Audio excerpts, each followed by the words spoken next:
Hi guys, welcome back once again. Advice for today's is, tanim kayo o maglagay kayo ng asin sa inyong mga puso para maging mayabong ang inting pagsasamahan dito sa ibabaw ng mundo. Ibig sabihin po ng asin, pagmamahal yan, pagmamahalan. Di ba ang asin maalat yun? So, syempre, ibig sabihin nun, kabaliktaran nun, hours lang po yan ng ating Diyos, anak. Ibig sabihin po ng asin, kabaliktaran yun, matamis na pag-iibigan. Ganun po yun, kabaliktaran na asin, di ba? Kasi yung asin kasi, mabisa po yung pansandata sa mga masasamang espiritu.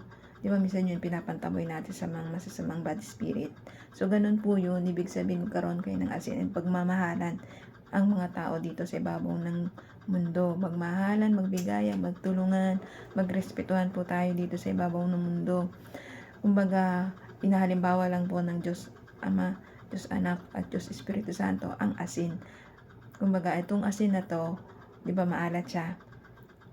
So, yun yung asin, kumbaga pang babaliktarin mo lang yun, magiging matamis po yun. Matamis na pagmamahalan, pagbibigayan, pagtutulungan, at pagrespetuhan natin. Kumbaga, pag tayong mga tao, ganun ang ginagawa natin, ang bawat isa, ay tsak na tsak, wala nang magagawa, wala nang makakagawa ng kasalanan.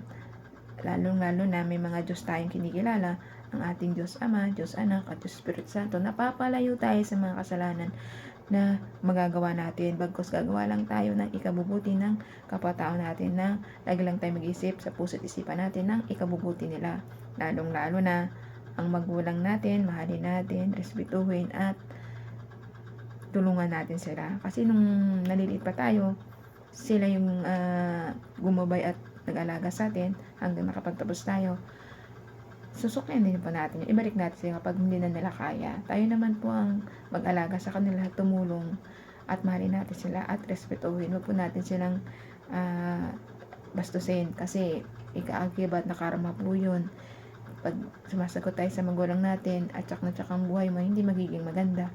Pero pag nagmamahal ka sa magulang mo at tumutulong ka at respeto ka sa magulang mo, ay tsak na tsak ang buhay mo ay magiging magaan at maraming blessing ang ibibigay sa iyo ng ating Diyos Ama, Diyos Anak, at Diyos Espiritu Santo. Pag ang pagiging mabuting tao ay padama natin sa ating kapwa-tao, maging matulungin unconditionally at hindi ka kailangan mag-isip ng anumang ikakasama na iyong kapwa-tao, bagkos puro ng kabutihan ang isipin mo na mapabuti to. At ganun din ang iyong pagkatao. Mahalin mo yung kapwa mo tulad ng pagmamahal mo sa iyong sarili, at magmahal at magbigayan po tayo dito sa ibabaw ng mundo para iwasan natin ang paggawa ng mga kasalanan.